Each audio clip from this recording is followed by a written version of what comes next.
como a palavra desta noite vem falar a alguém aqui, que quem sabe, sinto-me desistindo. O que fazer para mudar a situação?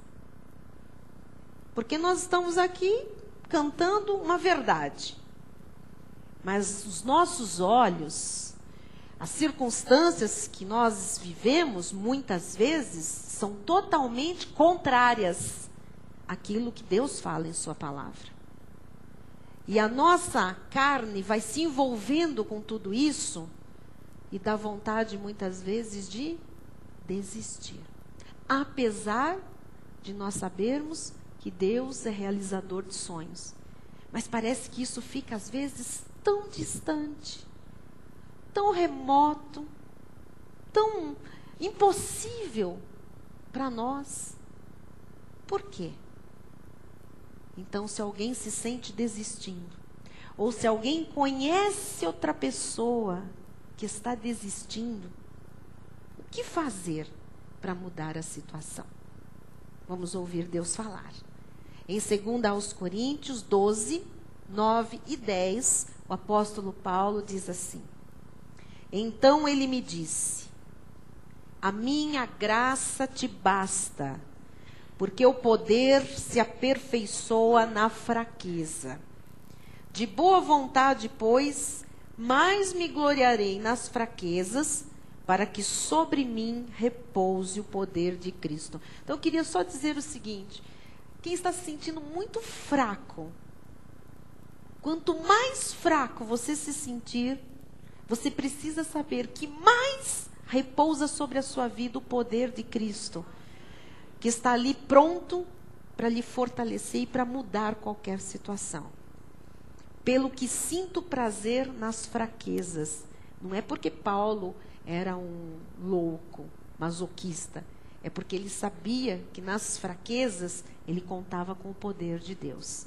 Porque sinto prazer nas fraquezas, nas injúrias, nas necessidades, nas perseguições, nas angústias, por amor de Cristo. Então eu queria dizer que todas estas situações aqui têm disponíveis para nós o poder de Deus, instantaneamente. Se você está passando por fraquezas, sejam elas físicas, emocionais, morais, tentações, se você está passando por injúrias, injustiças, contendas, maledicências, necessidades, ausência de coisas que você precisa, nas perseguições, se alguém está se sentindo perseguido, angustiado por amor de Cristo, se tudo isso está vindo à sua vida, ou algumas destas situações, porque você é cristão, porque você ama Jesus Cristo, porque você não abre mão da sua fé,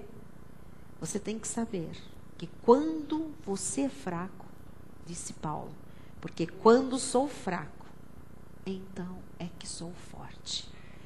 Porque é nessa hora de fraqueza que o poder de Deus está pronto para agir, para se manifestar. Oremos a Deus. Senhor Jesus Cristo, aqui estamos, Senhor, debaixo da autoridade total da Tua palavra, Jesus.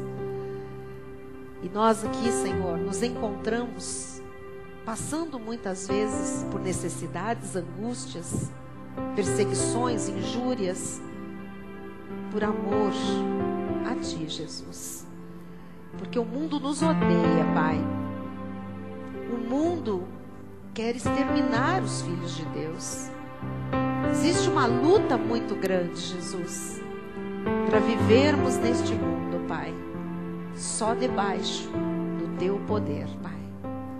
Portanto, se alguém se encontra aqui dentro ou pela internet, nesta situação, Senhor, com vontade de desistir, que nesta noite o Senhor fale, ensine como mudar a situação, como reagir e como, Senhor, esperar que os Teus sonhos verdadeiramente se realizem. Que assim seja, porque nos abrimos para ouvir o que Tu tens a nos dizer hoje. Amém. E toda a igreja diga amém e amém. Glória a Deus. Aleluia. Glória a Deus. Meus irmãos amados, eleitos, escolhidos, pedras que vivem, filhos benditos de um Pai que é totalmente amor, mais que vencedores em todas as coisas.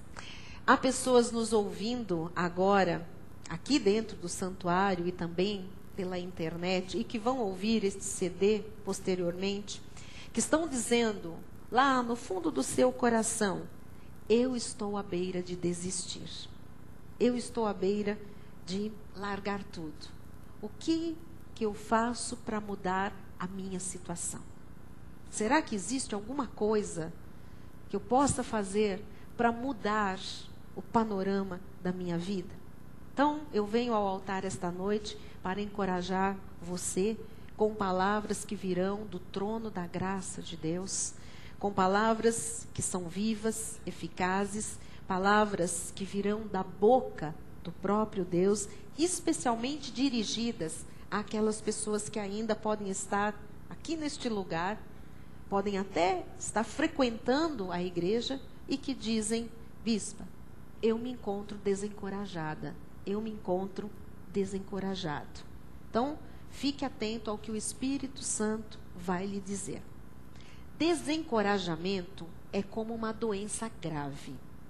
Desencorajamento não é apenas algo que acontece e não tem maiores consequências, que não assume maiores proporções.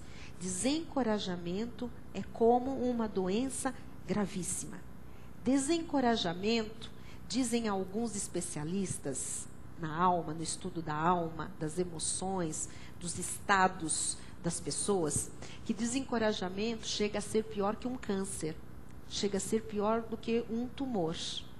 Porque desencorajamento é um estado de espírito que faz o ser humano fraquejar. E é um mal que acomete toda a humanidade. Quer dizer, que pode acometer pessoas do mundo inteiro. O desencorajamento hoje está no Brasil, está na Ásia, está na Europa, está na América do Norte, está na Oceania, está por todo lado. Você encontra pessoas desencorajadas em qualquer nação, em qualquer país, independentemente da situação econômica, social, cultural de cada um. No mundo inteiro, há milhares e milhares de pessoas que foram contagiadas pelo desencorajamento, porque desencorajamento contagia. Eu vou lhe mostrar e você vai perceber. Quando uma pessoa dentro de uma casa está desencorajada, se é um pai, se é um marido desencorajado, ele desencoraja a esposa, ele desencoraja os filhos, ele desencoraja quem trabalha na casa, ele desencoraja o cachorro. Fica todo mundo, né? Todo mundo murcho. Quando você tem uma pessoa no seu local de trabalho desencorajada, mas nesse nível de desencorajamento, ela começa a desencorajar pessoas que estão muito próximas. É um espírito que vai contaminando, que vai contagiando, é muito sério. Então, saiba que é grave, mas que também é curável, graças a Deus, né? Desencorajamento é curável. Nós temos ensinado, por muitos anos, que as pessoas que vencem nunca desistem. E as pessoas que desistem nunca vencem. E o desencorajamento leva à desistência. Portanto, leva a pessoa a nunca vencer, a nunca ver vitórias em sua vida. Talvez alguém hoje se sinta desencorajado das coisas, né? E esteja como fazem os pugilistas, quando eles não aguentam mais, jogam a toalha, quando não querem mais lutar. Muitas vezes esta expressão é usada, eu estou jogando a toalha, eu estou pedindo arrego, né? Eu estou entregando os pontos, eu estou desistindo. Eu quero usar hoje um livro da Bíblia muito interessante, bastante profundo, que mostra as causas do desencorajamento. Eu já falei sobre isso, sobre passagens do livro de Neemias. Este livro é muito interessante porque alguns teólogos dizem que Neemias foi o maior administrador da história da Bíblia. né? E quem era Neemias? Neemias era um homem simples, um homem muito humilde. Era uma pessoa que tinha uma profissão considerada desprezível. Ele era um copeiro. E ele trabalhava na casa do rei. Ele trabalhava num palácio. E o que ele fazia? Ele provava um vinho antes do rei beber o seu vinho. Para quê? Para que se o vinho estivesse estragado, envenenado, morresse o copeiro, não morresse o rei. Então você veja, né? Era um simples copeiro do rei. E neste livro de Neemias, nós podemos aprender com esse simples copeiro como reverter situações. É muito interessante, porque há pessoas que dizem hoje: eu já me dei, eu já amei, eu já fiz de tudo para segurar o meu casamento, não tem jeito, já tentei de tudo, estou agora à beira de desistir do meu casamento. Há pessoas que dizem: olha, eu já fiz, já me esforcei, já me empenhei, já lutei demais, eu não vou insistir mais na minha carreira.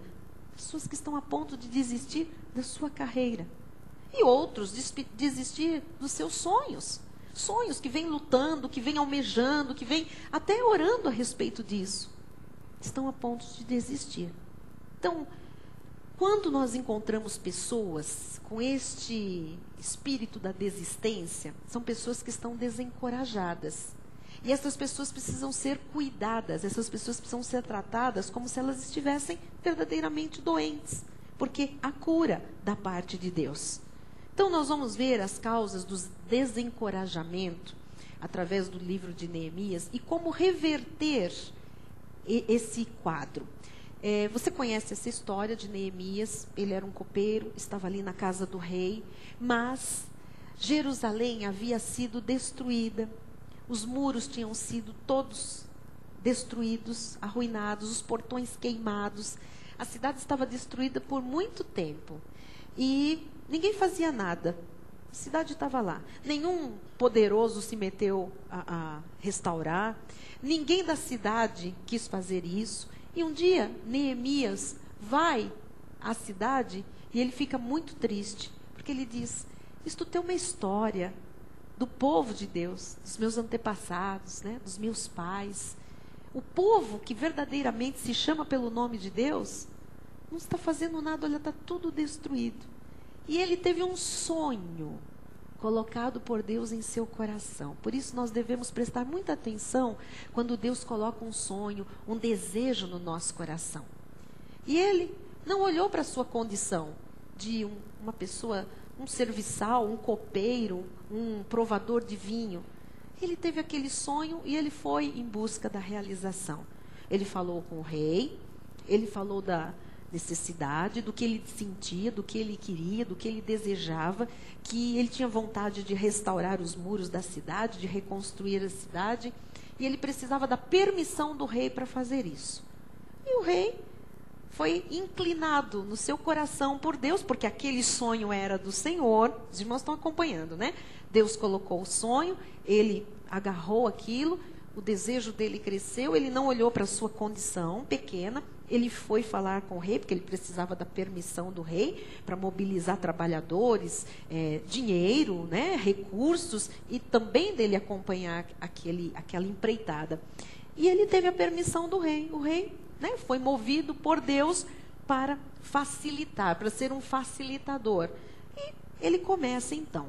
Veja, por favor, em Neemias 4, 6 a 10, o que acontece no meio dessa empreitada. Estava dando tudo certo. Ele estava indo em busca da sua realização, do seu sonho, tanto pessoal como para o seu povo. E diz a palavra em Neemias 4, 6 a 10. Assim, edificamos o muro, e todo o muro se fechou até a metade de sua altura, porque o povo tinha ânimo para trabalhar. Então era um homem animado, com um sonho, passou aquilo para o povo comprou aquela ideia, o rei facilitou, favoreceu, eles começaram a construir, o muro chegou na metade, rapidinho, porque todo mundo tinha ânimo para trabalhar. Mas olha o que acontece no meio do sonho, no meio da caminhada, no meio da empreitada. E o sonho era de Deus. E os sinais todos tinham aprovação de Deus. Mas, ouvindo Sambalate e Tobias, os arábios, os amonitas e os asdoditas, que a reparação dos muros de Jerusalém iam avante e que já se começavam a fechar-lhe as brechas, ficaram sobremodo irados. Apareceram sujeitos no meio da história que começaram a ver eles fazendo, os sonhos sendo realizados. E ficaram muito bravos. Veja, eles não tinham nada a ver com aquele povo. Eles não eram daquela turma. Eles estavam fora de tudo isso. Eles não iam ser prejudicados. Mas eles viram alguém levando adiante um sonho. Eles viram alguém, sabe, encorajado. Eles viram um povo animado. Um povo indo em busca daquilo que queria realizar. E eles começaram a ficar irados. Começou a despertar raiva, inveja, ciúme, ódio. Olha o que acontece. Ajuntaram-se todos de comum acordo para virem atacar Jerusalém e suscitar confusão ali. Quem é a confusão? Quem é o rei da confusão? O diabo. Diabolos, confusão. Então veja, pessoas energizadas pelo diabo foram levadas a ir até onde eles estavam para arrumar confusão ali e desestruturar, desestabilizar. Não é bem assim que acontece com a gente também? Você está ali, resolveu fazer alguma coisa, orou sobre aquilo, está inspirado, as coisas começam a se mover, as portas começam a se abrir, você tem a ajuda de certas pessoas, você está ali todo animado, empreitando, você vai até a metade, quando você está ali no meio daquilo, surge uma voz, surge alguém, surge um opositor, para gerar confusão, de repente aquilo vira uma coisa confusa, uma coisa perturbada, uma coisa que parece que não é mais, uma coisa que começa a gerar conflitos, a gerar desestabilidade, fica todo mundo sem saber o que fazer.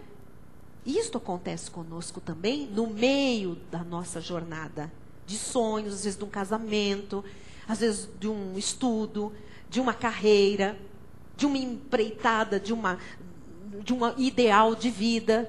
Começam a aparecer situações ou pessoas que vão gerar uma certa confusão, para gerar conflito, para parar aquela obra, para parar aquele sonho.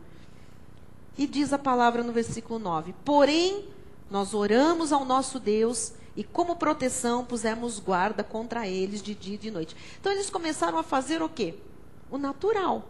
Eles oraram a Deus, está acontecendo isso. Igualzinho nós fazemos. Nós começamos também a passar por nossos problemas, vem as oposições, começa a surgir uma confusão, vamos orar. E vamos fazer o quê? Vamos fazer o que está no nosso alcance.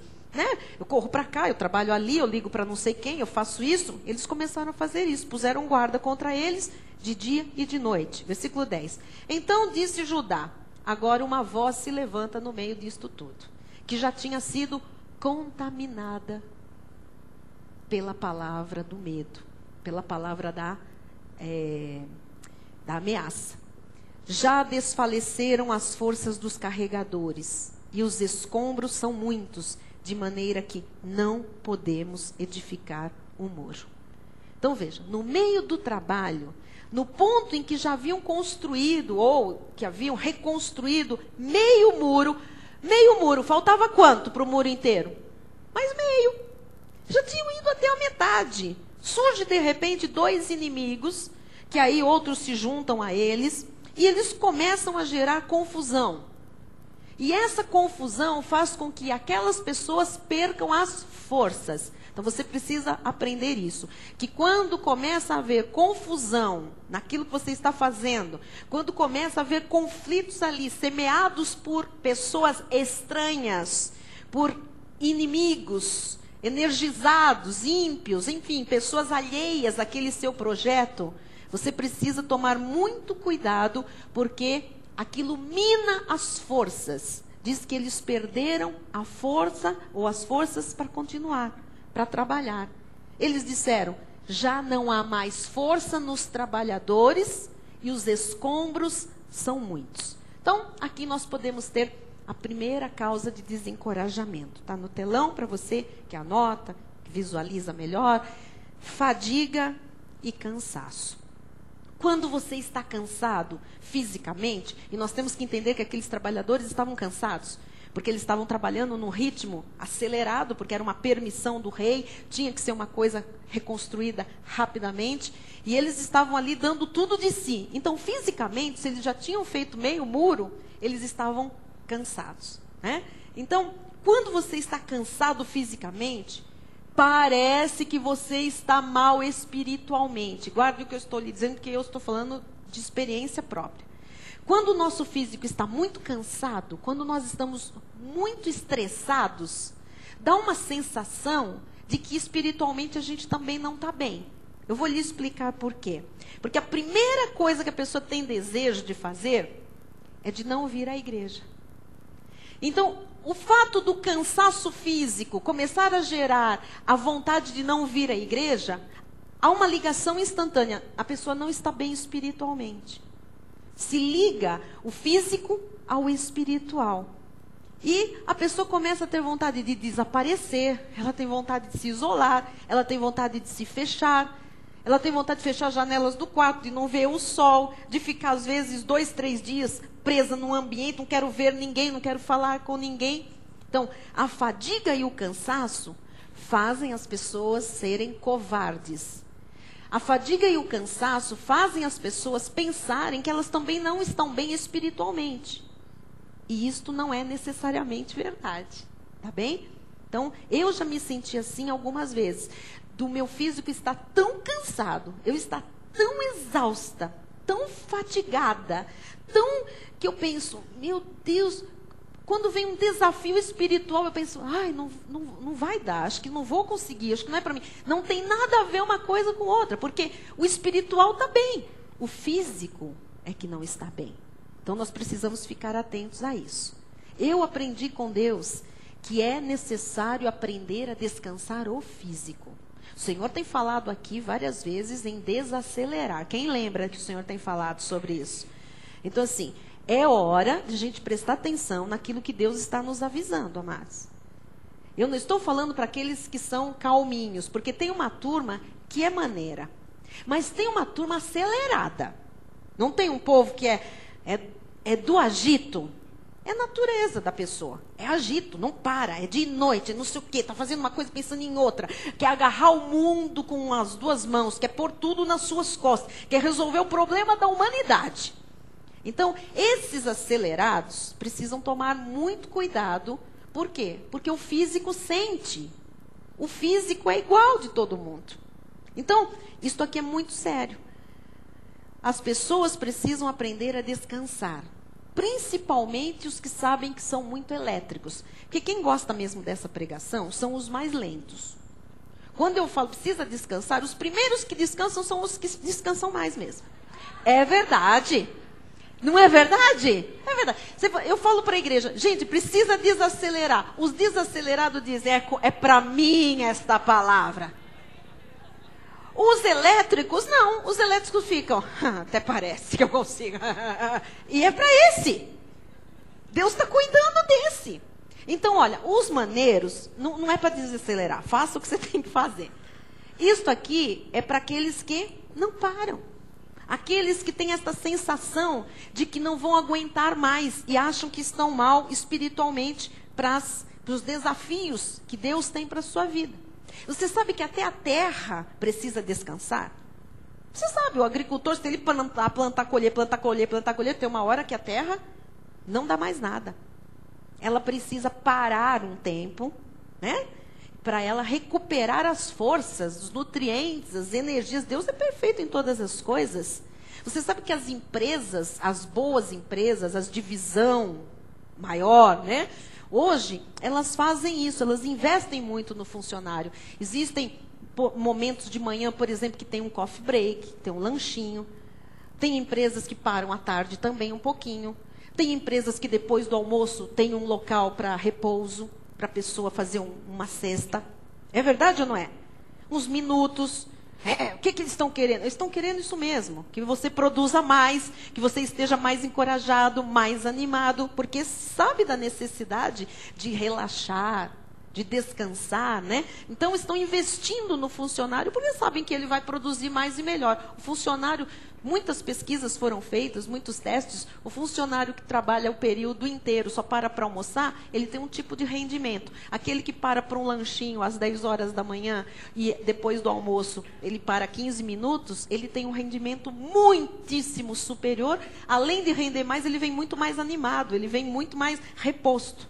Então, isso é importante, hein? É um alerta para todos os elétricos aqui. Quem é elétrico, diga amém. Diz, estou entendendo o recado de Deus. Porque pode ser que no próximo recado você não esteja aqui. Não estou dizendo que vai morrer. Estou dizendo que pode bater um desencorajamento. Já não vou à igreja porque eu estou muito cansado. O que vocês pensaram? Não, esse altar não gera morte, amado, gera vida. Mas de repente você está muito elétrico e de repente você se cansa muito. E aí no próximo culto você diz, ai, não vai dar, hoje eu não vou. Pronto, aí está um sinal terrível, hein? Verdadeiro. Vamos lá no versículo 6 para você ver o que aconteceu. Assim edificamos o muro e todo mundo se fechou até a metade da sua altura, porque o povo tinha ânimo para trabalhar. O povo tinha ânimo porque era o começo do trabalho, estava todo mundo descansado. Agora, na metade do muro, começaram a ter vários problemas. O primeiro deles é que eles já estavam fisicamente cansados, eles estavam exaustos. Então, quando eles se cansaram, eles desanimaram. Então, quem se cansa, desanima mais fácil. Isso aqui é muito importante. O cansaço é a razão porque muitas pessoas não completam os seus sonhos. Todas as vezes que nós sentimos cansaços físicos, ou cansaço físico, nós nos acovardamos. Nós ficamos com medo de enfrentar coisas. Há pessoas aqui que chegaram, quem sabe, até o meio de uma faculdade. Só faltava mais metade, ou menos da metade. Mas as pessoas se cansaram e elas se acovardaram. Há pessoas que começaram uma obra no seu terreno. Vou construir a minha casa. Colocaram lá as fundações, colocaram lá as estruturas, né, as colunas. Até compraram material, mas ficaram cansadas e se acovardaram para continuar. Está lá uma obra pela metade. Há pessoas que começaram grandes empreendimentos, mas agora estão cansadas. Então, guarde, o cansaço e a fadiga faz as pessoas se tornarem covardes, amedrontadas e pararem coisas. Segunda causa do desencorajamento, chama-se frustração. Veja o versículo 10, o que diz? Vamos lá. Então disse Judá, já desfaleceram as forças dos carregadores, e os escombros são muitos. Queria falar sobre os escombros agora. Os escombros são muitos. Quem já fez uma obra em casa? Reforma. Então todo mundo vai entender. Se você não fez, você viu alguém que fez e já queixou disso, né? Quando a gente faz uma obra em casa, a gente faz um orçamento que vai gastar. E a gente acha que vai acabar em tanto tempo. Dá certo? Não. Lógico que não. A gente gasta sempre muito mais. E o tempo é muito maior. Por que a gente gasta mais, o tempo é maior? Porque sempre tem uma coisa que não estava prevista para a gente fazer. Né? Você vai trocar um piso, de repente o outro piso não encaixa. Tem que fazer contrapiso. Isso eu não tinha pensado. Então, isso vai mais gasto, isso vai mais material, isso vai outra mão de obra e vai mais tempo também para fazer. Esse é um exemplo. Eu vou só trocar as torneiras, são muito velhas, muito feias. Tirou as torneiras, mas o cano está todo estourado dentro. Ah, meu Deus, tem que trocar o cano. Só que para trocar o cano tem que quebrar toda a parede. Aí vai quebrar a parede, depois vai refazer a parede, depois... Ih, os azulejos são de 10 anos, você não encontra mais esse azulejo para remendar. Ah, vamos trocar todos os azulejos do banheiro. É ou não é? E você já viu o que vai juntando de escombro? Tem gente que diz, imagina, eu vou pegar as coisinhas, a sujeirinha e colocar num sacos de lixo. Quando vê, está contratando a caçamba. É verdade isso, amados. Por quê? São escombros. Tem escombros. Parece, às vezes, que as coisas não terminam. Você está fazendo, mas isso não tem fim mais. Isso não acaba. Isso nunca vai terminar. Esse é o espírito que surge da frustração. Porque a pessoa olha aquilo e fala, peraí, entendeu? Não era isso que eu queria, não era isso que eu previa. Tá muito chato, isso não acaba. Eu não queria entrar com isso. Olha agora a sujeira que tá, olha quanto entulho, quanto... Diz aqui, escombros, né? Quantos escombros? Você imagina o que tinha de escombro, eles construindo um muro, tinha que tirar as coisas que estavam lá do passado, os muros velhos, as portas queimadas, as janelas, os portões, tudo aquilo estava lá. Eles acharam que ia chegar lá e ia construir um muro em cima daqueles escombros todos. Eles começaram a se frustrar, porque era muito difícil.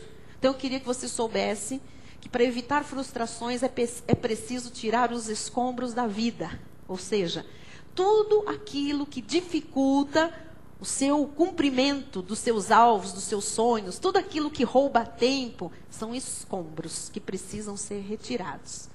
Às vezes vão ficando escombros na vida, de coisas antigas, de coisas passadas, de coisas não terminadas. É um casamento que não se resolveu, sei lá, acabou em divórcio. E que a pessoa, às vezes, já os anos passaram, ela vai para uma segunda relação, mas ela vem trazendo escombros lá de trás.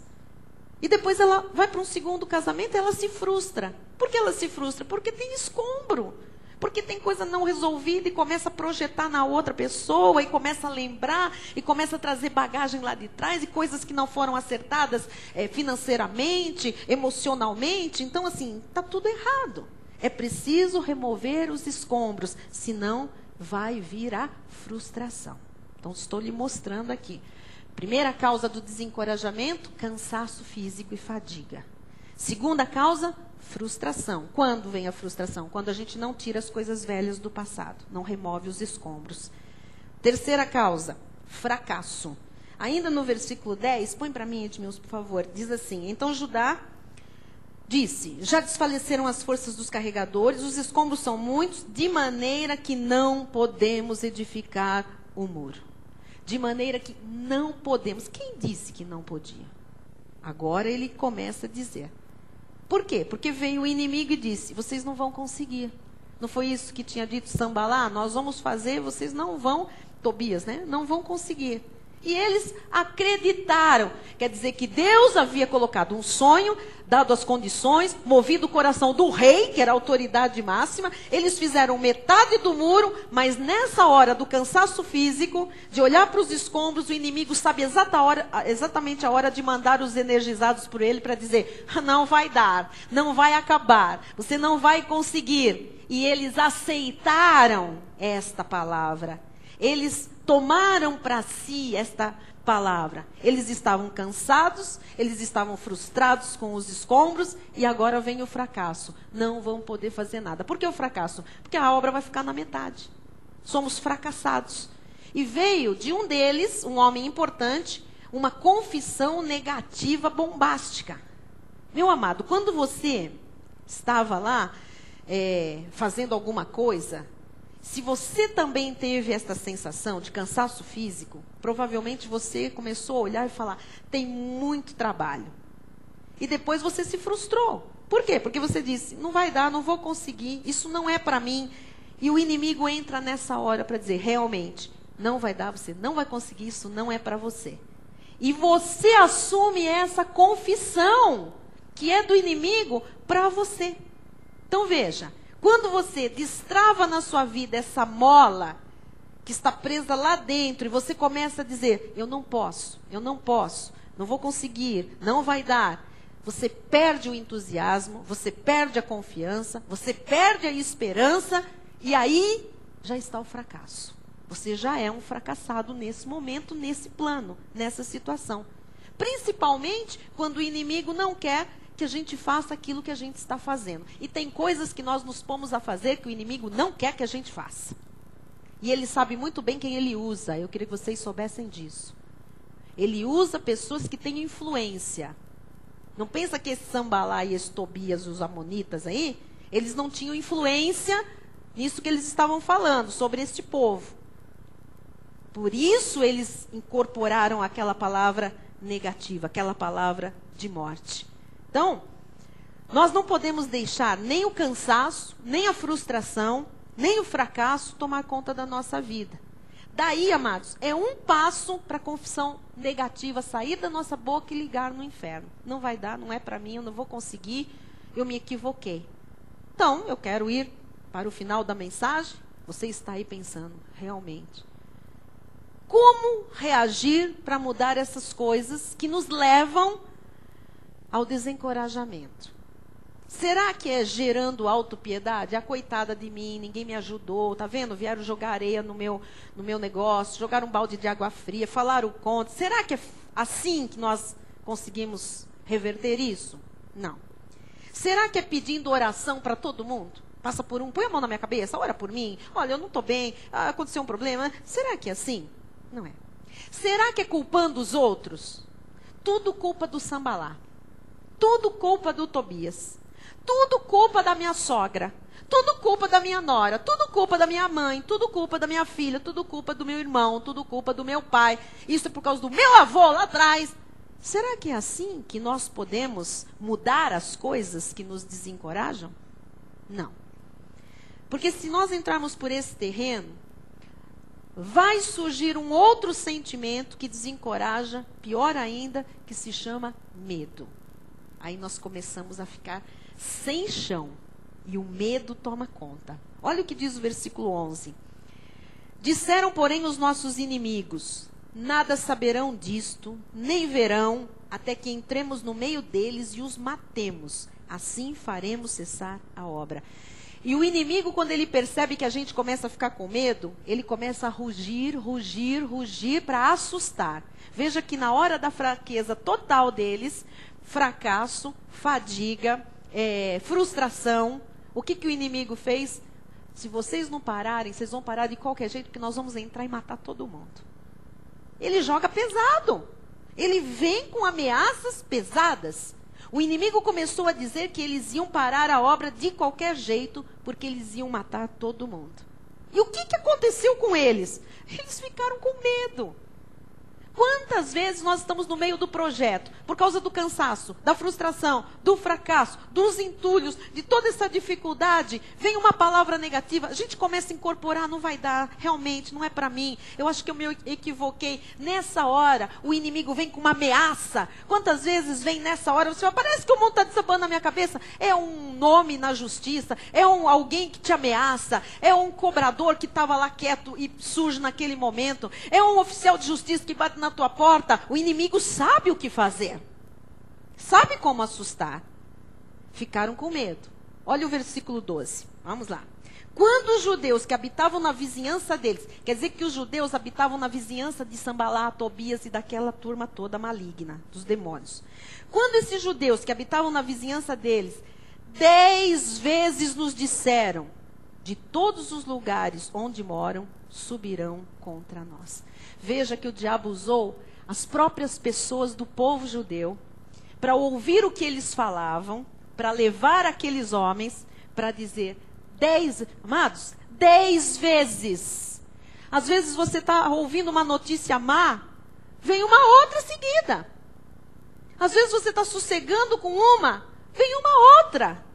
Às vezes é o mesmo caso. Não vai dar, não vai dar. Você vem aqui, ora, você ouve a voz de Deus. Deus disse, eu estou curando. Você está sarado pelas minhas chagas. Você vai para casa e vem a dor pior do que quando você estava aqui. E vem aquela voz 10 vezes. 10 vezes eles ouviram. Vocês vão morrer, vocês vão morrer, vocês vão morrer. Não vai dar certo. Isso não, essa obra não vai adiante. Quantas vezes você já pediu uma coisa a Deus, sentiu que Deus te deu, e depois o inimigo joga pesado dizendo, você se equivocou, você não entendeu, não era bem isso, não é para você. Olha aí a dor aí, olha o diagnóstico, você fez outro exame e deu de novo. 10 vezes eles disseram, de todos os lugares onde moram, subirão contra nós, eles vão nos acabar. 10 vezes você pode ter ouvido o teu advogado dizer, não tem jeito, essa causa não vai ganhar, não é para você, o outro lado é poderoso. Eu não sei quantas vezes você já ouviu uma notícia que lhe ameaçava. Aprenda que o inimigo é astuto, é sutil, é insistente. Até ver se ele lhe amedronta e aí ele lhe destrói. Destrói os seus sonhos, para tudo. E você tem que aprender a lidar com a vida apostólica, porque há pessoas que são só negativas, até dentro das igrejas. Pessoas que é só negativismo. Há pessoas que só pensam no erro, só pensam no mal, só têm medo. E eu vi isso dentro da igreja. Às vezes nós temos um plano, nós chamamos algumas pessoas, nós começamos a compartilhar. A gente vem, porque assim, porque assim, porque assim. Sempre tem alguém que diz assim, eu não sei não. Isso não vai dar certo. Aí o outro já, pensando bem, começa a contaminar. É muito difícil. Você já viu o tamanho do outro ministério? A gente só tem 27 minutos na televisão.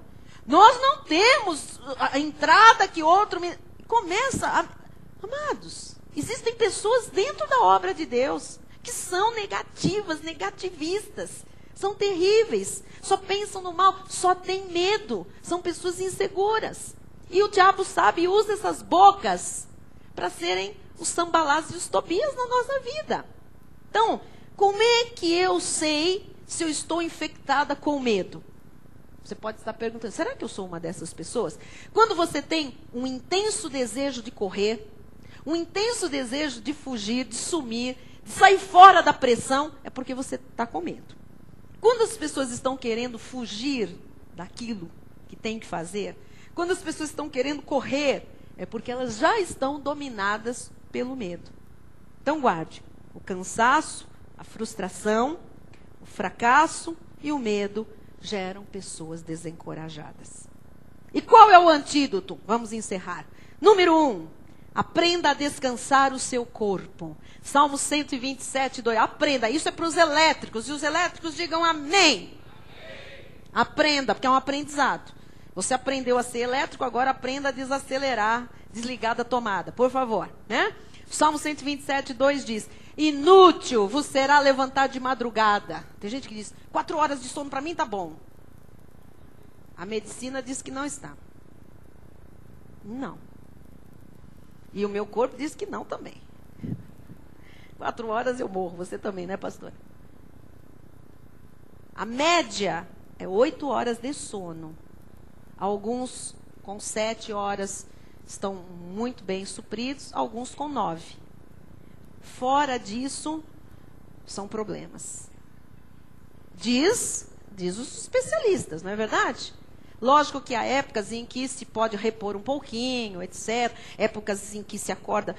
Quantas vezes nós varamos madrugadas para estudar para a prova, na faculdade, para fazer trabalho? São épocas. Agora, uma pessoa que vive num ritmo que não é o saudável, esta pessoa está indo na contramão até da natureza, daquilo que Deus estabeleceu. Inútil você será levantar de madrugada, repousar tarde. Se repousa tarde e levanta de madrugada, quanto dorme? O corpo precisa de sono. Eu fui outro dia fazer um exame de rotina e a médica olhou a minha pele e disse, você tem algum problema de pele? Eu falei, não tenho não. Ela diz, então você não dorme bem? Eu falei, eu durmo. Ela diz, você entra no sono, não sei, no sono plus. Aí eu pensei, falei, sono plus? Você pode me explicar o que é sono plus? Ela diz, é que tem o primeiro sono, o segundo sono, o terceiro. Eu falei, não sei. Ela disse, já sei que não. Você acorda assim com uma mosquinha? Lógico. Uma luzinha? Sim. Você não entra no sono plus. Menina, precisa entrar no sono plus. Como eu entro no sono plus? Desligando. Falei, Eu pensei em falar para ela, quer conhecer minha vida? Fazer um tour um pouquinho, uma semana? Mas eu pensei, não, ela é a médica. Ela sabe o que ela está falando. Sou eu que tenho que entrar no sono plus. Eu estou tentando. Eu não sei muito bem, né? Mas ela disse que melhora tudo. Melhora o humor, melhora a pele, melhora a digestão. Normaliza a pressão quando ela não tem uma outra causa. Você está entendendo? Então, assim, a Bíblia diz, inútil você será levantar de madrugada, repousar tarde, comer o pão que penosamente granjeaste. Aos seus amados ele o dá enquanto... Eu recebo, Jesus. Eu recebo um sono plus. para todos aqui, em nome de Jesus, para ter todo mundo pele bonita, saúde, vigor, vontade de estudar, vontade de trabalhar, vontade de namorar, tudo de bom, né? Glória a Deus. Então sossegue um pouco, confie em Deus. 2, o antídoto, tá? Para o desencorajamento. Aprenda a reorganizar a sua vida. Às vezes nós nos perdemos com tantas coisas que nós temos para fazer, para viver. A gente se mete em tanta coisa e não sabe nem por onde começar. Sempre alguma coisa fica de fora e dá a sensação de frustração. Fora o testemunho que está nisso envolvido, o nosso testemunho, né? Porque às vezes a gente acaba falhando ou pisando na bola em coisas que nós assumimos, responsabilidades, compromissos, tal, e o nosso testemunho o diabo vai usar para falar, ah lá, falhou, não fez, ah lá, deu a palavra, não cumpriu. Então isso aqui é muito sério. Neemias 4,13 diz assim: então pus o povo por famílias, nos lugares baixos e abertos, por detrás do muro, com as suas espadas e as suas lanças e os seus arcos. Então, no desencorajamento, veja o que ele fez. Ele juntou as famílias. Então, quero falar de algo sagrado para Deus. Chama-se família. Ele sabia que a estrutura para uma pessoa desencorajada, pastor Canai, desestruturada, cansada, era a família. Então, o desencorajamento, às vezes, não é porque nós estamos fazendo coisas erradas, é porque nós estamos fazendo coisas de forma errada. A coisa pode ser certa, mas a forma não é correta. Então, é preciso reorganizar a vida. É preciso reorganizar o tempo. É preciso reorganizar o dinheiro. É preciso, acima de tudo, reorganizar a família. Tem gente correndo para todo lado, fazendo 1000 coisas. Filho não vê pai, pai não vê mulher, esposo não vê marido, irmão não encontra com irmão. Isso não é de Deus. A família é prioridade. A família tem que andar junto. Nós precisamos de família unida. É na família que nós encontramos força. Amado, você pode correr para um amigo, tudo, mas na hora que os amigos somem todos, que cada um vai cuidar da sua vida, você vai encontrar refúgio na sua família. Então a gente tem que aprender isso aqui. Nós precisamos do suporte da família. Não perca o foco da sua família. A sua família é o bem maior que você tem. Não ande desgarrado da sua família.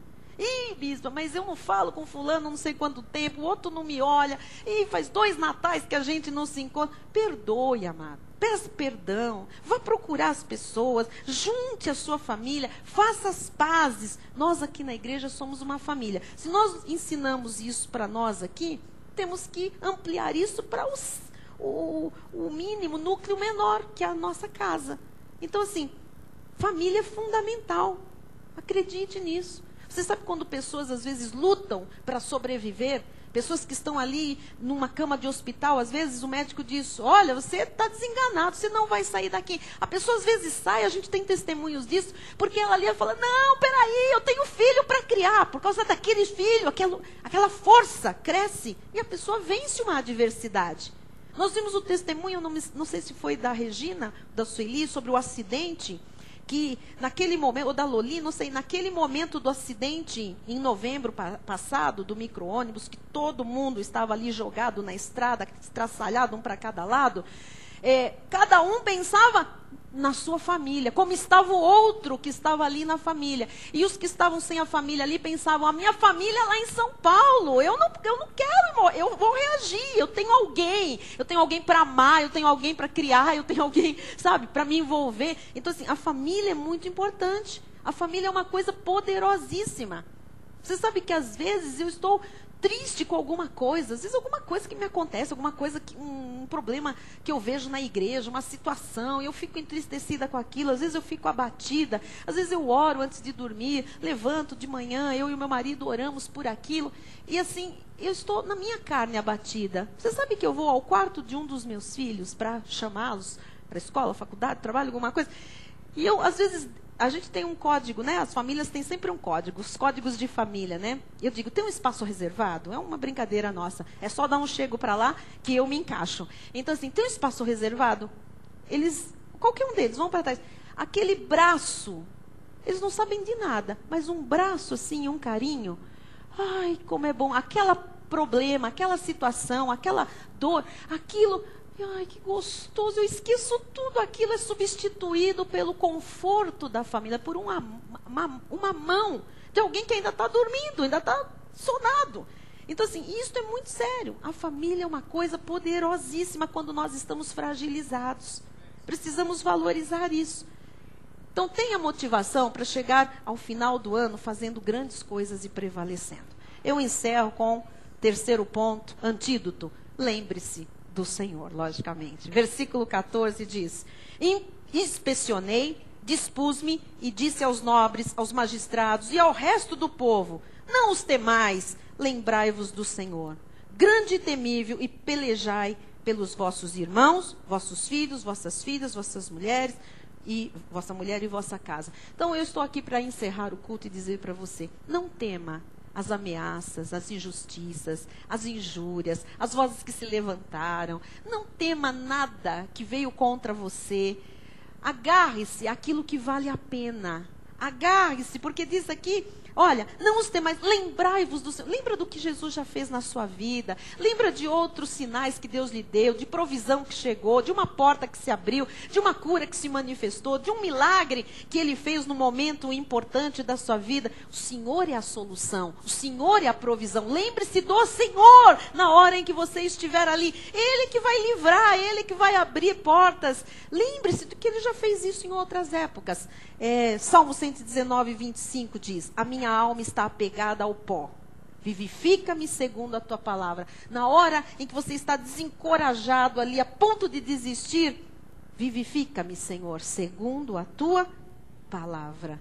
É a palavra que vivifica. Jonas 2,7. Quando dentro de mim desfalecia a minha alma, eu me lembrei do Senhor e subiu a ti a minha oração no teu santo templo. É a palavra, é a oração. Você tem que se lembrar do Senhor na hora em que você pensa em desistir de alguma coisa. Amado, não desista. Lute pelo seu lar, lute pela sua família. Não deixe o desencorajamento lhe dominar. Lute, porque o inimigo é sutil, mas ele tem armas letais para desencorajar. Aquele famoso pregador Moody, ele disse certa vez: Deus não usa desencorajados. Deus não usa pessoas desencorajadas. Então resista, não aceite. Desencorajamento é uma escolha. Escolha hoje resistir ao desencorajamento. Você vai ficar olhando para o problema ou você vai ficar olhando para a solução? A solução é Jesus. Vamos ficar de pé nesta hora. Levante suas mãos aos céus. Deus está lhe renovando nesta noite. Deus está lhe ensinando o antídoto para você vencer o desencorajamento. Cuide do seu corpo. Descanse, desacelere. A palavra de Deus está ensinando aqui o que é que você tem que fazer. Aprenda a reorganizar a sua vida. O que é prioridade, o que não é necessário, deixe de lado, jogue fora, deixe para outra hora. Não se envolva com coisas que você não pode fazer. E lembre-se do Senhor. Lembre-se do Senhor. Pai amado e bendito, nós estamos aqui, Senhor, aprendendo a não desistir, Jesus, a aguentar, porque Tu és a solução, Pai. Nós vamos lutar pelas nossas motivações. Nós não vamos, Senhor, nos desencorajar, porque tem muita gente que precisa de nós. Ó Deus, há pessoas que precisam do marido, pessoas que precisam desta esposa, de um pai, de uma mãe, de um filho, de um irmão, da igreja. Nós não vamos desistir, Senhor, porque alguém precisa de nós. Alguém espera que a gente seja, Senhor, a voz de Deus, talvez na casa, naquela empresa, naquele escritório, Senhor, naquele departamento. Nós não vamos desistir de lutar, Senhor, pelos nossos filhos. Eles valem a pena. Aqueles filhos, Senhor, que já ouviram de Ti, viraram as costas. Ó Deus, se nós virarmos as costas para eles, quem vai falar novamente? Quem vai agir? Quem vai, Senhor, insistir? Ó Jesus, que ninguém desista dos seus filhos, que ninguém desista do seu cônjuge, que ninguém desista da sua mãe, do seu pai, que ninguém aqui desista de lutar pelos seus objetivos, Senhor, porque a nossa casa precisa de nós. A nossa casa precisa de guerreiros. Ó Deus, o nosso trabalho, a nossa carreira precisa de guerreiros, Senhor. Nós temos uma motivação, Jesus, que vale a pena. A nossa família, o nosso chamado, a nossa igreja, os sonhos que o Senhor colocou nos nossos corações. Nós não estamos aqui por acaso, Pai. Não há coincidências. Nós sabemos que o Senhor está nos falando esta noite.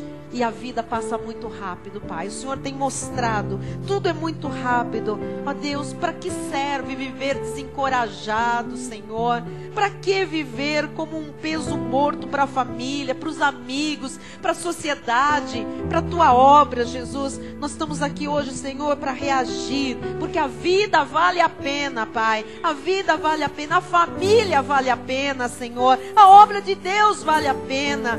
Ó Jesus, nós não queremos ficar brigando uns com os outros, Senhor. Ó Deus, nós não queremos ficar semeando contendas e nos desgastando, Senhor, fazendo joguinho do inferno. Ó Deus, é em vida que se ama, Pai. Desperta amor no coração de cada homem, de cada mulher, cada jovem desta igreja. Ó Deus, vamos cuidar uns dos outros, vamos cuidar de quem nós amamos. Depois que morre não adianta mais, Senhor, correr, se preocupar. Jesus, não adianta mais nada. É em vida que nós temos que fazer o que temos que fazer, Senhor amado. Obrigada, Jesus, porque a partir de hoje coisas vão mudar, pessoas vão mudar, hábitos vão ser alterados, atitudes vão ser repensadas. Ó Deus, nós não queremos viver desencorajados. Estamos aqui hoje vencendo o desencorajamento, porque nós não desistimos de sermos felizes. Oramos com fé em nome de Jesus. Amém e amém. Diga amém, glória a Deus. Vamos aproveitar o Bispo Rai para nos dar a bênção final. Vamos louvar a Deus. Olha o seu irmão que está ao seu lado e diga: desencorajamento não é para você. Desencorajamento não é para você. Reaja. Aleluia, glória a Deus. Estenda a sua mão na direção do altar. Glória a Deus. A graça e o conhecimento do nosso Senhor e Salvador Jesus Cristo, o amor de Deus e as doces consolações do Espírito Santo serão constantes e permanentes na vida de todos nós. E aqueles que não desistem jamais, digam amém. Amém. Glória a Deus. Louvado seja o Senhor por esta palavra, por esta noite. Levantou gente aqui, levantou gente pela internet. Amém. Até sábado, estudo bíblico, para a glória do Senhor. Quem puder, cante conosco. Quem precisar sair, fique à vontade. Em nome de Jesus. Aleluia. O sonho que Deus colocou no seu coração, Ele vai realizar. Você não vai parar no meio da construção, no meio do muro, pela metade. Vai até o fim. Glória a Deus. Construir os meus sonhos na palavra de Deus, a palavra que se pode confiar, pois quem fez a promessa é fiel e verdadeiro, tendo prometido cumprirá.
Glória a Deus.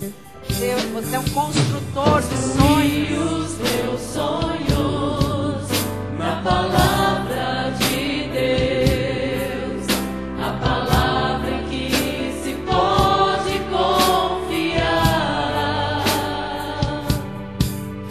pois quem fez a promessa é fiel e verdadeiro. O muro vai construir todo ou não? Tendo prometido, cumprirá. Vai acabar o curso ou não vai? Encontrei a esperança na palavra de Deus. A cura vai se manifestar ou não vai? Palavra que mudou o meu viver. Quando a graça é revelada, a tudo transforma, nos levanta Levante-se! e nos leva a vencer. Você é vencedor! Sonhos de Deus se realizam, mas é preciso acreditar. Quem está acreditando vai ver. Pois se Ele colocou o querer, Se Ele colocou, é porque deseja realizar. Sonhos de Deus se realizam, mas é preciso acreditar. essa igreja acredita. Pois se Ele colocou o querer, é porque deseja realizar. Pois se Ele colocou o querer, é porque deseja realizar. Aleluia! Graças a Deus. Aleluia. Nós cremos. Obrigado, Senhor, por mais esse dia. Boa noite a todos. Vão em paz, em nome de Jesus. Até domingo. É E sábado. diga a quem está ao seu lado, não desista. Amém. Jamais. Glória a Deus. Boa noite a todos. Boa noite, internautas. Dê um abraço no seu irmão. Até Encoraje domingo. o irmão Aleluia. para a glória de Deus. Glória a Deus.